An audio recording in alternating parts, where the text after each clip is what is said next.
ये कहानी मैं विशाल के पॉइंट ऑफ व्यू से बताने जा रहा हूँ। मैं एक दिन इंटरनेट पे चैट कर रहा था, तभी मुझे एक ऐसा आदमी मिला जो बिल्कुल भी ज़ॉम्बी की तरह दिखता था। और फिर मैं उसके साथ बातें कर ही रहा था कि मुझे उसके पीछे एक आदमी कराता हुआ देखा। इसको देख के मैंने पूछा कि वो उसके साथ क्या हुआ है, और फिर उस आदमी को देख के मैं थोड़ा डर गया।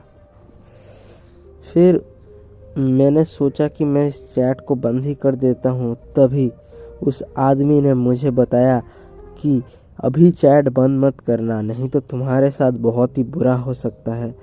और फिर उसने उस आदमी की तरफ इशारा करते हुए मुझे दिखाया और मैंने अपना मुंह दबा लिया। और फिर वो उस आदमी की तरफ हाथों से इशारा करने लगा। क्या तुम उसके बारे में जानना चाहते हो? उसके हाथों की तरफ उसने मुझे दिखाया और फिर मैं कंप्यूटर स्क्रीन की तरफ देखना ही नहीं चाह रहा था, लेकिन फिर भी मुझे बहुत ही ज़्यादा पसीना आ रहा था। और फिर भी मैं ज़ोर ज़बरदस्ती चैट पे बना रहा। और फिर उस ज़ॉम्बी वाले आदमी ने धीरे धीरे अपना वो ज़ॉम्बी वाला मुखौटा हटाया और फिर मैंने देखा कि उसके चेहरे पे तो आधा चेहरा पूरा ख़राब हो चुका है और पूरा का पूरा गल चुका है। ऐसे ही इस लड़के ने भी मेरा मजाक उड़ाया था। और फिर मैंने उसको पकड़ के लेके आया और उसको भी मेरे जैसा ही बनाने के लिए उसके मुंह में सल्फ्यूरिक एसिड डाल दिया, जिसको सुन के तो मेरी रूह कांप गई। और फिर उसका भी चेहरा मेरे जैसा हो गया। अब वो मेरे जैसा बन चुका है और ये देख के मैं बहुत ही ज़्यादा खुश हूँ। इतना बोल के वो धीरे धीरे हंसने लगा और उसने मुझसे कहा कि अगर तुम भी हंसोगे तो तुम्हें भी मैं मेरे जैसा बना दूंगा। क्या तुम्हें मेरा चेहरा पसंद है? उसने पूछा। और फिर मैंने उसको बताया कि हाँ, मुझे तुम्हारा चेहरा उतना भी बुरा नहीं लगता।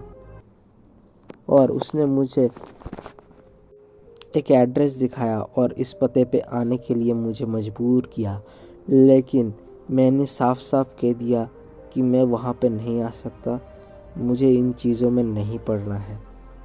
और तभी उसने कहा, अगर तुम यहाँ पे नहीं आओगे तो मैं तुम्हारा चेहरे को भी मेरे जैसा बना दूंगा। ये सुन के तो मेरे रूह कांपने लगी। और फिर वो उसने गुस्से में कहा, या तो तुम मेरे जैसे बनने के लिए मेरे पास आओ या फिर मैं खुद ही तुम्हारे पास आ जाऊंगा। और फिर उस आदमी को मारने लगा, जिसको देख के मुझे भी काफ़ी ज़्यादा डर और अफसोस होने लगा। अगले ही पल उसने मुझे कहा, मैंने तुम्हारा आईपी एड्रेस से तुम्हारा एड्रेस पता कर लिया है। अगर तुम मेरे पास नहीं आना चाहते तो मैं ही तुम्हारे पास आ जाऊंगा। मेरा इंतज़ार करना, चलो चलता हूँ। सुन के तो मेरी रूह कांपने लगी और मेरे डर से पसीने छूटने लगे। मैंने जल्दी से जल्दी पुलिस को कॉल किया। और फिर मैं जब रोड से जा रहा था, मुझे एक मास्क पहना हुआ आदमी दिखा। उसके हाथ में एक बोतल भी थी। मैंने जल्दी पुलिस को बुला लिया और उस मास्क पहने वाले आदमी को पुलिस ने पकड़ लिया और फिर उसको पकड़ के जल्दी से बोलने के लिए मजबूर कर दिया। लेकिन असल में वो आदमी वो नहीं था जो मुझे लग रहा था। फिर मैंने भी उससे माफ़ी मांगी और क्षमा याचना की। एक दिन पता चला कि वो आदमी को पुलिस ने पकड़ लिया है और वो अभी जेल में है। लेकिन मुझे आज भी बहुत ही ज़्यादा डर लगता है स्ट्रेंजर्स से बात करने के लिए, इसीलिए मैं इंटरनेट का ज़्यादा इस्तेमाल नहीं करता। ये कहानी मैं टाइलर के पॉइंट ऑफ व्यू से बताने जा रहा हूँ। दोस्तों, मेरा नाम टाइलर है और मैं एक दिन नींद से उठते ही देखता हूँ कि मेरे पिता एक बड़ा सा मांस का टुकड़ा लेके उसे मेज़ पे रख के कुछ कर रहे हैं। और उसके बाद वाले ही दिन वो जब भी घर आते हैं तो उनके पैर में एक खंजर घुसा हुआ देखता हूँ, जिसे देख के मेरे तो बहुत ही पसीने छूटने लगते हैं। और मैं पापा को बोलता हूँ कि चलो एम्बुलेंस को बुलाते हैं, लेकिन पापा मुझे बुलाने नहीं देते और खुद ही उसकी मरहम पट्टी करके सो जाते हैं। ये बात पे मैं थोड़ा कंफ्यूज होता हूँ, लेकिन इस बात को मैं ध्यान नहीं देता क्योंकि मैं बहुत ही ज़्यादा छोटा होता हूँ तब। अब मैं 15 साल का हो चुका हूँ और मेरे पापा किचन में मेरे लिए खाना बना रहे हैं। फिर अचानक से उस खाने को लेके वो नीचे के बेसमेंट में जाने लगते हैं और मैं वहाँ पे देखता हूँ कि एक फ्रीज़र में से वो जिंदा इंसानों का मांस निकाल रहे हैं। इसको देख के मैं तो चिल्लाने लगता हूँ और इसे देख के मेरे तो रूह कांप जाती है। और मेरे पापा बोलते हैं ये दुनिया का सबसे ज़्यादा श्रेष्ठ मांस है, जिसको सुन के मैं भागने लगता हूँ। और तुम बोलते हैं कि तुमने भी इसका स्वाद बहुत दिनों से लिया है, और इसको सुन के तो मेरी उल्टी होने लगती है। फिर ये सुन के मेरे को मेरे पापा गाड़ी में बिठाते हैं और एक जंगल की तरफ लेके जाते हैं। वो बोलते हैं कि अब मेरे साथ तुम्हें भी शिकार करना होगा क्योंकि तुम अभी बड़े हो चुके हो। वो मुझे एक कुल्हाड़ी पकड़ाते हैं और बोलते हैं जाओ शिकार करो। मेरे को तो ये बिल्कुल पसंद नहीं था। हम लोग एक तंबू को गाड़ते हैं और मैं छोटे छोटे शिकार करने लगता हूँ, जैसे जंगली खरगोश। तभी मेरे को 2 आदमी दिखते हैं और मैं उनके जाके मदद मांगता हूँ और तभी मेरे पापा अचानक से लंबा सा चाकू फेंकते हैं और उनको मार देते हैं। ये देख के तो मेरे खून खौल जाता है और मेरे पापा खुश हो जाते हैं, बोलते हैं कि नया शिकार मिल गया। ये देख के मेरी तो रूह कांप जाती है और वो फिर से घर में आते हैं और मुझे एक हंटिंग की बुक देते हैं जिसमें हज़ारों शिकार करने के तरीके लिखे होते हैं, जिसको देख के तो मेरे को काफ़ी डर लगने लगता है और मैं बोलता हूँ कि मुझे ये सब नहीं करना, मेरे को ये बिल्कुल भी पसंद नहीं है। फिर वो बोलते हैं कि तुमने भी इतने दिनों से इस मांस का स्वाद लिया है, तुम्हें भी ये मांस अच्छा लगा ना। उस दिन के बाद से मैंने तो मांस को एक बार भी छू के भी नहीं देखा। मुझे काफ़ी ज़्यादा डर लगता था और मैं सिर्फ सब्जियां ही खा के अपना गुजारा करता था।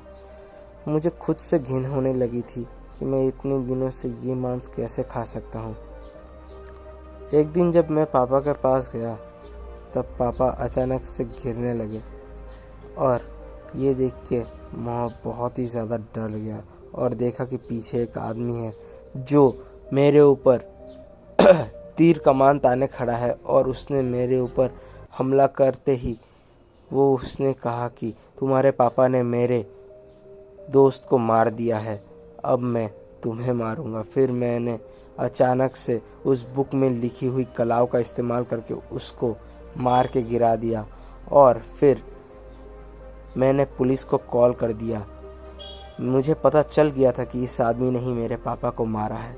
मेरे पापा के अंतिम संस्कार में मेरे रिश्तेदारों में भी मुझसे पूछना शुरू कर दिया कि तुमने शिकार करने की कला सीखी या फिर नहीं।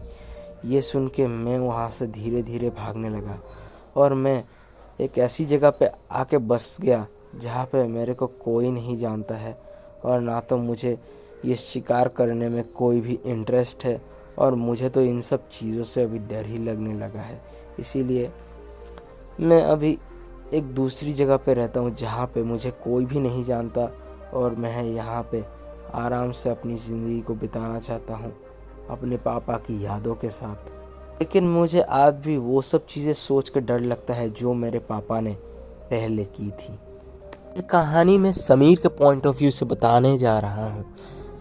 मेरा नाम समीर है और मैं ज़्यादातर अकेले रहना ही पसंद करता हूँ। ये कहानी है तब की जब मैं स्कूल में था और मेरे दोस्तों के साथ मस्ती मजाक करता था और मेरे स्कूल में एक 6 फीट लंबा भोंदू सा लड़का था जिसको हम सभी मिलके परेशान करते थे। उसको मारते थे, पीटते थे, लेकिन वो कभी भी हमारा विरोध नहीं करता था, लेकिन कहता था कि मैं अगर रोने लगा तो तुम्हारी शामत आ जाएगी और तुम सब मर जाओगे, फिर तुम मुझे बिल्कुल भी नहीं रोक पाओगे। ये धमकियाँ मुझे और मेरे दोस्तों को काफ़ी ज़्यादा अजीब लगती थी, लेकिन अचानक एक दिन हम जब उसे परेशान कर रहे थे वो रोने लगा और उसने जो बात कही थी वो बिल्कुल सच थी। जब वो रोने लगता है तब वो बहुत ही ज़्यादा गुस्से में आ जाता है और फिर उसने मेरे एक दोस्त को गले से पकड़ के उसको इतना ज़ोर से दबाया कि वो दीवार पे लग के बेहोश हो गया। फिर उसने मेरी तरफ देखा और मेरा दोस्त तो आराम से निकल चुका था। उसने मेरा कॉलर पकड़ा और मुझे लगा कि आज तो मैं गया। और फिर उसने बताया कि मैं एक बार रोना शुरू कर दूं तो मुझे कोई भी नहीं रोक सकता। और अचानक से उसके सर में दर्द होने लगा और वो और ज़ोर ज़ोर से रोने लगा और उसको देख के मैं डर गया। उसने मेरे कॉलर पकड़ा और मुझे ऊपर उठा के नीचे ज़मीन पे इतनी ज़ोर से पटक दिया कि क्या ही बताऊँ।